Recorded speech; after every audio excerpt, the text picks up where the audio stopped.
You're watching Chicago's very own WGN News. Well, Thanksgiving, 3 days away. Dr. Tony is here with some life-saving tips for your pet. Good to see you. Good morning. And I like that you brought us treats. This is a good guest right here. What do you think about that? An early morning treat for you guys for Thanksgiving. Thank you so much, But sir. also a very good example of something that we don't want our pets to get into. Okay. We always talk about chocolate poisoning for our pets. And one thing I just want to bring to light on that is that I made these, and they have baking chocolate in them.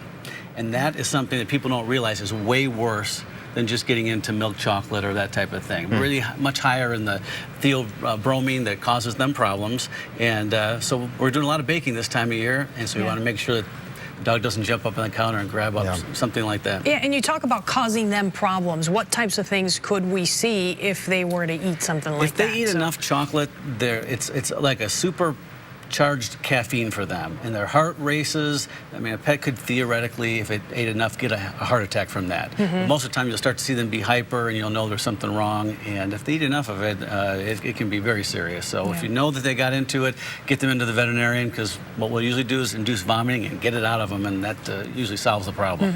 We're going to talk about a couple more things, and actually just about 3 or 4 days ago, we had to take my dog into the to the vet because she got into some raisins. We didn't realize that they were poisonous, and she was really sick, and we were both scared to death that we were going to lose her. It's something a lot of people don't know either. Raisins and grapes, they don't even really know exactly why, but they can cause renal failure, kidney failure in pets. And so, again, it's something we definitely want to keep out of their reach. My gosh, okay. So, what else? Okay, talk about bones, right?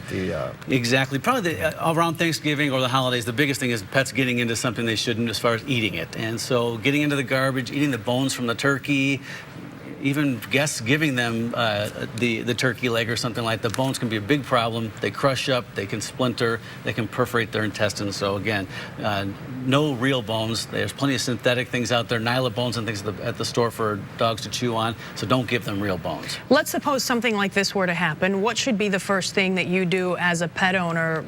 I mean, what can you do? If we know they've ingested it, you need to call the veterinarian. Because immediately, because there's so much more we can do within a few hours of them ingesting something like this. Once it's gone and moved on into their intestine and that, we wind up taking x-rays, we wind up sometimes having to do surgery to remove some of these things. So it becomes a big problem much quicker if we let it go. Okay. All right, good. All right, so we're also going to talk about 5 reasons to be thankful for our pets. There's a million reasons, right? But let's talk about 5. Well, let's talk about 5. The first thing is breathing easier. Doesn't sound like it makes a lot of sense, almost the opposite of what you'd expect, especially if you have pet allergies. But the studies show that children that have been raised around pets have less chance of having allergies. I guess a little bit of allergen throughout their whole life, their body gets used to it, less chance of having pet allergies. I like number 2 there. You know, I remember at Indiana University, all the guys walking around with those little puppies were just chick magnets right away. Good wingman. They can be. Pets can be great icebreakers, you know. What kind of pet do you have? How old is it? What are you doing for dinner? That kind of a thing. So it makes sense. There you go. And definitely works. The jig is up. We're on to you. We know what you're doing. It works for women too. Okay, but what about number 3 there? A healthy heart. Well, healthy heart comes from the fact that pets have been shown to reduce blood pressure. They have a calming effect on people, and so if you have lower blood pressure, less chance and less risk of heart attack. All right, and then next on the list, your own personal trainer and man's best friends. Pets are blues busters, which I like. Exactly. Well, number 1 on the personal trainer side, hey, those who walk the dog are getting more exercise. They're going to be more healthy. And lastly, they've found that pets around people who are sick or who are older can just basically are happier and they help them out and keep combat loneliness. Thank you so much. Thank you so much, for the Dr. treats. Tony. We're going to enjoy appreciate you there. There's his website, drtony.com. You can also follow him on Twitter at DocTony. Get your hand out of there. Demetrius now stealing that's mine. The turkeys. This looks so good, right? Yeah. Go do weather. Oh, that's not real chocolate. What is that? That's like a... It's plastic. a dog treat. You just ate the head's plastic. That was a decorative, yeah.